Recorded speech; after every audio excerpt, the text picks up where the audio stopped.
పవన్ కళ్యాణ్ గారు జన సైనికులు అంటే జనసేన నాయకులతోటి సమావేశం ముగించుకున్న తర్వాత అది ఇప్పటికీ కూడా బాగా వైరల్ అవుతుంది. కొంతమంది గొర్రెలు బయటకు వచ్చి మాట్లాడుతున్నటువంటి పరిస్థితులు కనపడుతున్నాయి. వీళ్ళలో ముఖ్యమైనటువంటి రాజకీయ నాయకులు కూడా ఉండటం అంటే నేను చెప్తున్నటువంటి మాట కాదు, ఇది సోషల్ మీడియాలో జరుగుతున్న ప్రచారం.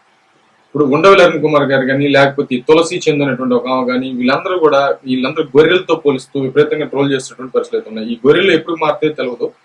వీళ్ళ న్యూట్రల్ జర్నలిస్టులు అంటే నాకు సిరాక్ అయినటువంటి మాట ఏంటంటే న్యూట్రల్ జర్నలిస్ట్ అని అంటే నాకు సిరాక్ అయిన మాట. అసలు చాలా ఇబ్బందిగా ఉంటుంది అసలు ఆ మాట వింటాను. ఎందుకంటే ఎవరికి మనసులో వాడికి ఒక స్టాండ్ ఉంటుంది, కానీ బయటికి మాత్రం మేము న్యూట్రల్ జర్నలిస్ట్ అని చెప్పేసి సమాజాన్ని మోసం చేస్తూ ఉంటారు. అది లెక్క. ఇదిగో దీనికి సంబంధించినటువంటి వ్యక్తి అంటే ప్రజలు డిసైడ్ అయిపోతారు. నువ్వు ఏ కోణంలో చెప్తావు అది నిజమా కాదనేటువంటి విషయాన్ని ప్రజలు డిసైడ్ చేసుకుంటారు. కానీ మనసులో ఒకటి ఉంటుంది, నువ్వు ఒకరికి సపోర్ట్ చేస్తుంటావు కానీ బయటికి మాత్రం నేను న్యూట్రల్ అని చెప్పుకుంటావు. పెద్ద బూత్ అది. సమాజాన్ని సర్వనాశనం చేసేది న్యూట్రల్ అనేటువంటి ఒకటే, అది ఏం ఉండదు. కులాల వైజ్గా, మతాల వైజ్గా, లేకపోతే ఈ జర్నలిజం వైజ్గా, లేకపోతే పార్టీలు ఇవన్నీ కూడా ఏంటంటే న్యూట్రల్ అనేది ఉండదు. అసలు సమాజం న్యూట్రల్ అనేది ఉండదు, అసలు సమస్య లేదు. అది ఒక విధానం అంతే. ప్లస్ ఇంకోటి ఏంటంటే పవన్ కళ్యాణ్ గారు మాట్లాడిన తర్వాత కొంతమంది రాజకీయ నాయకులు మాట్లాడారు, అంతా అయిపోయింది. ఆ తర్వాత కింద బ్యాచ్ ఉంటారు కదా, వైసీపీ పార్టీకి సపోర్ట్ చేసే యూట్యూబ్ ఛానల్స్ లేకపోతే ఎన్ఆర్ఎల్ పేరుతో ఉండేటువంటి కొంతమంది, వీళ్ళందరూ ఏం మాట్లాడుతున్నారు, ఎలా వక్రీకరించారనేటువంటి విషయాన్ని ఒకటి ఖచ్చితంగా చూద్దాం. దాంట్లో ప్రధానంగా ఇదేదో ఛానల్ చూద్దాం. అంటే ఈ రకంగా ప్రచారం చేస్తారు. వీళ్ళ గురించే చెప్పాలని కాదు, వీళ్ళు ఇట్లా ప్రచారం చేస్తున్నారు మొత్తం అంతా చెప్పచ్చు. ఒక్కొక్క టాపిక్ వైజ్ గా మాట్లాడదాం. మనతోటి శిల్పారెడ్డి గారు. నమస్తే సాయి గారు. ఫస్ట్ పవన్ కళ్యాణ్ గారు నిన్న మాట్లాడుతూ ఆయన చెప్పిన ఫస్ట్ డైలాగ్ ఏంటంటే, కొంతమంది జన సైనికులే జనసేన పార్టీ వాళ్ళే నాకు మెసేజెస్ చేస్తున్నారు, విజయ్ గెలుపు గురించి వాళ్ళు పొగుడుతున్నారు, ఎక్కడో ఊళ్ళో పెళ్లికి మీ హడావిడి ఏంటి అని ఆయన అన్నారు. అంటే ఆ సాగు మనకు తెలిసింది, ఊళ్ళో పెళ్లి కుక్కలు హడావిడి అంటారు కదా. అంటే ఇప్పుడు ఆయన జన సైనికులు అనేసినట్టే అనుకోవచ్చా మనం? 100%. మీకు ఎందుకు అంత డౌట్? ఆల్రెడీ అలానే ట్రీట్ చేస్తున్నారు అనేది ప్రజలు ఓకే. మామూలుగా చాలా అంటే చాలా కోపం వస్తుంది కానీ బట్ ఓకే.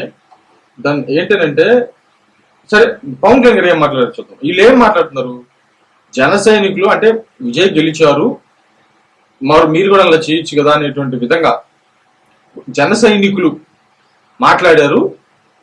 ఊర్లో పెళ్లికి మీ హడావిడి ఏంటి అంటే కుక్కల హడావిడి ఏంటి అనేటువంటి విధంగా జన సైనికుల్ని పవన్ కళ్యాణ్ గారు మాట్లాడారంటే ఎవరో ఒక ఆమెను అడిగితే ఎన్ఆర్ఐ అంట, వీళ్ళకి జాబులు ఎవడిస్తాడో, వీళ్ళకి అసలు ఎలాగ జాబులు చేయించుకుంటారో తెలియదు. బట్ ఓకే ఏమంటుంది, దాంట్లో డౌట్ ఏముంది, జన సైనికులు అన్నాడు అనేటువంటి విధంగా మాట్లాడుతున్నారు. Okay done. దీంట్లో ప్రధానంగా అసలు పవన్ కళ్యాణ్ గారు ఏం మాట్లాడారు చూద్దాం. ఆయన వెంట డైరెక్ట్ నువ్వు మాట్లాడిన వీడియో ఉంది కదా, అంటే డైరెక్ట్ గా వీడియోలు ఉన్నాయి. ఇంతకు ముందు అంటే పాతకాలంలో మోసం చేసేవాళ్ళు, ఇప్పుడు వీడియోలు ఉన్నాయి కదా. సరే ఓకే చెప్పి నాకు తెగ మెసేజ్ పంపిస్తాం. దశాబ్దాల కాలం పాటు మనం నచ్చిన ఒక రాష్ట్రంలో అక్కడ ఒక పార్టీ పెట్టి విజయం సాధించి ముఖ్యమంత్రి అవ్వగానే మన ఆంధ్రప్రదేశ్ లో చాలా మంది మీరు కూడా అలా చేసి ఉండాల్సిందని చెప్పి నాకు తెగ మెసేజ్ పంపిస్తాం. ఆంధ్రప్రదేశ్ లో కొంతమంది ఆయన అన్నమాట, ఆంధ్రప్రదేశ్ లో కొంతమంది నాకు తెగ మెసేజ్లు పంపిస్తున్నారని. తమిళనాడు రాజకీయం ఏంటి, ఆంధ్రప్రదేశ్ రాజకీయం ఏంటి అనేటువంటి విషయం ఖచ్చితంగా జనసేనకు తెలుసు. సోషల్ మీడియాలో ఏ విధంగా స్పందిస్తున్నారు మనం రోజు చూస్తున్నాం. జనసేన స్పోక్స్ పర్సన్స్ ఏ విధంగా మాట్లాడుతున్నారు అనే విషయం మనం రోజు చూస్తున్నాం, మనం మాట్లాడుతున్నాం.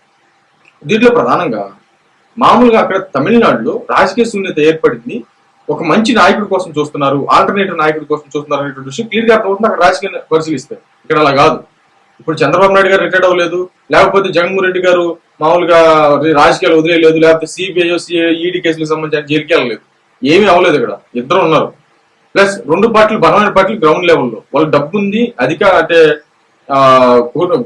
కోట్లు పెట్టి కొనగలిగినటువంటి విధానాలు ఉన్నాయి. ఏదైనా సరే ప్రచారాలు చేసుకోవచ్చు, ఏమైనా సరే డబ్బులు వెదజలేటువంటి విధానం ఉంది. ఇక్కడ అది లేదు. ఒక్కడు అది ఆయన సినిమాలు చేసి ఆ డబ్బులు తీసుకొస్తే పార్టీ నడవాలి. ఇక మామూలుగా జనసేనకు ఇచ్చేటువంటి విరాళాలు ఉన్నాయి, అవి కొద్ది గొప్ప ఉంటాయి.